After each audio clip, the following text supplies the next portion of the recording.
Amanece en Ciudad Juárez. Una mujer enciende la estufa. El café hierve despacio. La luz del sol atraviesa una cortina desgastada. Afuera, el viento arrastra polvo por calles vacías.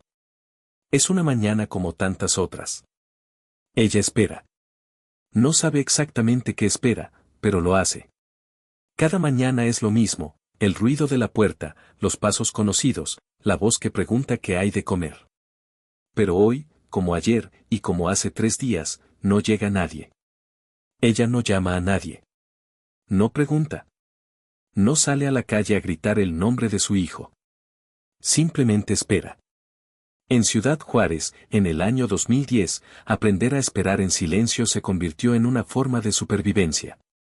Miles de madres aprendieron que hacer preguntas podía ser más peligroso que no saber las respuestas. Que levantar la voz podía significar perder a otro hijo. Que llorar en público podía marcar a toda una familia. Este documental no habla de quienes dispararon. Habla de quienes recogieron los cuerpos. De quienes cavaron las tumbas. De quienes siguieron viviendo en una ciudad que aprendió a convivir con la muerte como quien convive con el calor del desierto, algo inevitable, sofocante, cotidiano. Habla de las madres. Las que enterraron a sus hijos en silencio. Para entender el silencio, hay que entender primero el ruido. Ciudad Juárez siempre fue una frontera. Un lugar de paso. De maquiladoras y sueños rotos. De familias que llegaban del sur buscando trabajo, buscando cruzar, buscando algo mejor. Una ciudad construida sobre la esperanza frágil de quienes no tenían más opciones. Durante décadas, Juárez fue sinónimo de sacrificio. Madres que trabajaban dobles turnos en fábricas.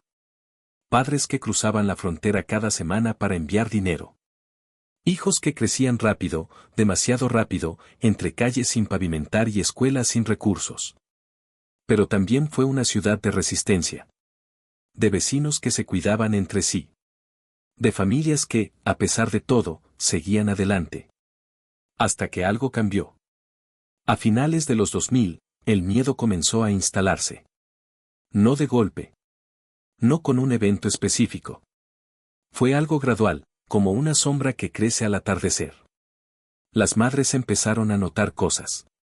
Grupos de jóvenes en las esquinas. Camionetas sin placas estacionadas frente a las tiendas. Rumores sobre desaparecidos. Sobre ejecuciones. Sobre plazas y territorios y palabras que antes no se decían en voz alta. Los hijos salían de casa y las madres comenzaron a sentir ese nudo en el estómago. Ese miedo que no se nombra pero que está ahí, pesado, real. Algunas intentaron protegerlos. Les prohibieron salir de noche. Les advirtieron sobre ciertas colonias, ciertos amigos, ciertas calles. Pero en una ciudad donde todos conocen a alguien que conoce a alguien, donde las fronteras entre lo seguro y lo peligroso se difuminan cada día, proteger a un hijo se volvió una tarea imposible. Y entonces llegó el 2010. El año en que las madres de Juárez aprendieron que el amor no siempre puede salvar a nadie. Hay años que cambian una ciudad para siempre. En Ciudad Juárez, 2010 fue ese año. No porque haya sido el inicio de la violencia. Eso ya llevaba tiempo gestándose. Sino porque fue el año en que la violencia dejó de ser una excepción y se convirtió en la norma. El año en que los números dejaron de importar porque eran demasiados. El año en que las madres dejaron de preguntar dónde estaba su hijo porque sabían que nadie les respondería. 3.111 personas fueron asesinadas en Ciudad Juárez durante 2010. 3.111. Un promedio de más de 8 personas por día. Pero detrás de cada número hay una madre. Una que preparó el desayuno esa mañana. Una que planchó la camisa que su hijo usaría por última vez. Una que esperó frente a la puerta hasta que alguien tocó y le dio la noticia, o peor aún, hasta que nadie tocó y ella tuvo que ir a buscarlo a la morgue. Las historias se repetían con variaciones mínimas. Un joven sale a trabajar y no regresa. Una llamada anónima avisa que hay un cuerpo en un lote baldío. Una madre reconoce los zapatos, la playera, el tatuaje en el brazo. Firma papeles. Recibe el cuerpo. Lo entierra al día siguiente. Sin investigación. Sin justicia. Sin preguntas. Porque hacer preguntas en Juárez en 2010 era arriesgarse a convertirse en el siguiente número. Los funerales se volvieron rápidos, discretos, silenciosos. Nada de velatorios largos. Nada de procesiones por las calles. Nada que llamara la atención.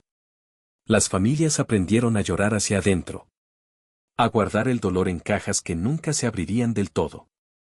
Había madres que no podían permitirse un ataúd completo y enterraban a sus hijos en cajas de madera sin barnizar. Otras que no tenían dinero para pagar una tumba y los dejaban en fosas comunes. Algunas ni siquiera pudieron recuperar el cuerpo.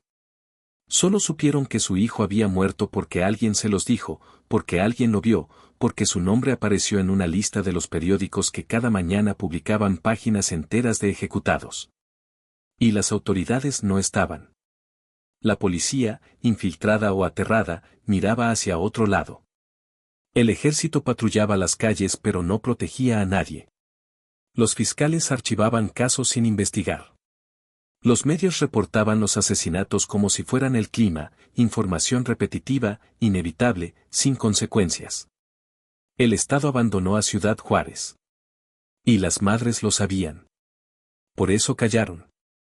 Porque denunciar no servía de nada. Porque exigir justicia era exponerse. Porque gritar el nombre de un hijo muerto podía significar que vinieran por el que seguía vivo. El silencio no fue cobardía. Fue la única forma de sobrevivir. Ella trabaja en una maquiladora desde hace 20 años. Entra a las 6 de la mañana y sale a las 4 de la tarde. Todos los días. Sin falta. Su hijo tenía 19 años. Estudiaba en la preparatoria y trabajaba por las tardes en un taller mecánico. Un muchacho tranquilo. Responsable. De esos que ayudan en la casa, que cuidan a sus hermanos menores, que hacen que una madre se sienta orgullosa. Un viernes no llegó a cenar. Ella lo esperó hasta medianoche. Llamó a sus amigos. Recorrió las calles del barrio. Nadie sabía nada.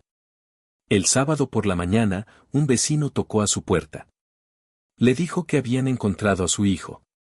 Le dijo dónde estaba. No le dijo cómo había muerto. Ella fue sola a reconocer el cuerpo. No lloró en la morgue. No hizo preguntas. Firmó los papeles, organizó el entierro para el día siguiente, avisó solo a la familia más cercana. El funeral duró 2 horas. Nunca presentó una denuncia. Nunca fue a la policía. Nunca habló con periodistas. Cuando sus compañeras de trabajo le preguntaron por qué faltó esos días, ella dijo que había estado enferma. Siguió yendo a la maquiladora. 6 de la mañana. Todos los días. Sin falta. Porque tenía otros 2 hijos que alimentar. Porque el silencio le parecía más seguro que la verdad. Porque sabía que en Juárez, en 2010, buscar justicia era un lujo que solo los muertos podían darse. Ella vendía tamales en la calle. Desde las 5 de la mañana hasta que se acabaran. A veces tardaba hasta el mediodía. A veces hasta la tarde. Tenía 3 hijos. El mayor, de 22 años, era albañil. Ayudaba con los gastos. Era el pilar de la familia. Una noche salió a comprar cigarros y no regresó. 2 días después, su cuerpo apareció en un canal de riego. Tenía señales de tortura. Las autoridades dijeron que probablemente estaba involucrado en algo.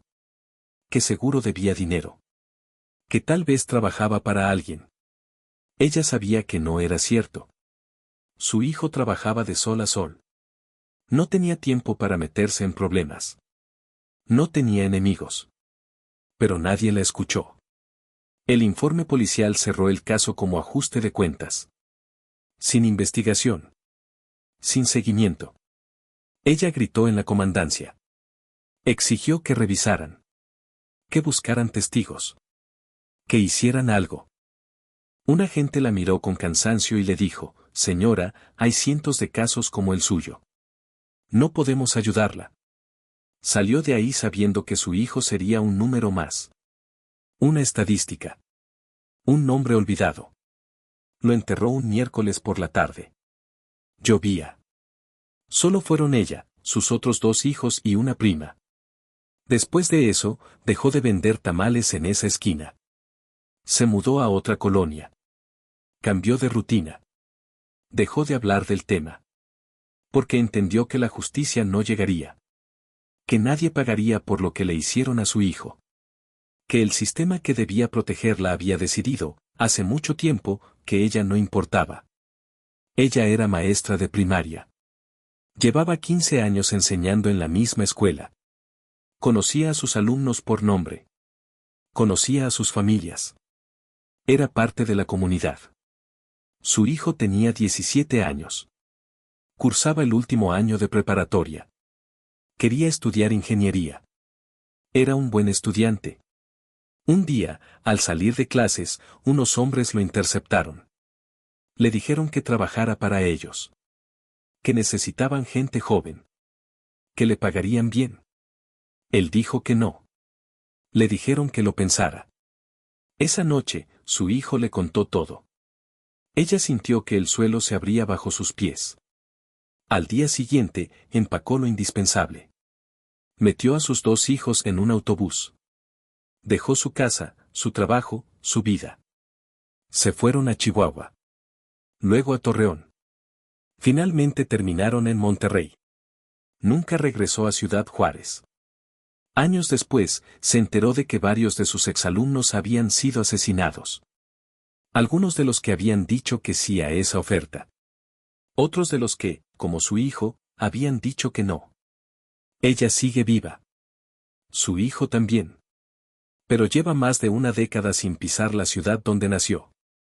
Sin visitar la tumba de su madre. Sin volver a ver a sus hermanos. Porque sabe que huir fue la única forma de salvar a su familia. Y sabe también que muchas otras madres no tuvieron esa opción. ¿Por qué callaron las madres de Juárez?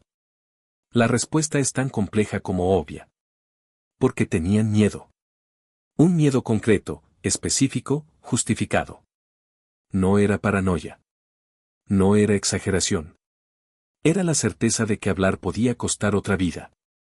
En una ciudad donde los perpetradores de la violencia operaban con total impunidad, donde las estructuras criminales conocían cada calle, cada familia, cada nombre, alzar la voz era señalarse. Las amenazas no siempre eran explícitas. A veces bastaba con una mirada. Con una frase al pasar. Con el rumor de que fulanita anduvo preguntando y ahora ya no la ven por el barrio. Las madres aprendieron rápido. Aprendieron que la justicia no existía para ellas. Que las autoridades estaban rebasadas, corrompidas o ausentes. Que ir a denunciar era perder un día de trabajo, llenar formularios que nadie leería, dar tu nombre y dirección a un sistema que no te protegería. Aprendieron que los medios de comunicación estaban saturados. Que cada día había tantos muertos que la historia de su hijo no importaba. Que para ser noticia tenías que ser alguien importante, o morir de una forma especialmente brutal, o tener suerte de que un periodista decidiera contar tu caso. Aprendieron que la sociedad misma había normalizado la violencia. Que la gente hablaba de ejecuciones como quien habla del tráfico. Que los vecinos bajaban la mirada cuando pasabas llorando por la calle. Que incluso familiares cercanos preferían no involucrarse, no por maldad, sino por miedo de convertirse en el siguiente objetivo. El silencio no fue una elección libre. Fue una imposición. Una forma de violencia en sí misma. Tan cruel como la que se llevó a sus hijos. Porque quitarle a una madre el derecho a llorar en público, a exigir justicia, a gritar el nombre de su hijo, es arrebatarle la última forma de dignidad que le queda. Y eso fue lo que pasó en Ciudad Juárez en 2010. Las madres no callaron porque no les importara. Callaron porque sabían que el sistema las había abandonado. Que el Estado había fallado. Que estaban solas. Y en esa soledad, el silencio fue la única armadura que les quedó. Han pasado más de 10 años desde 2010. Ciudad Juárez sigue viva.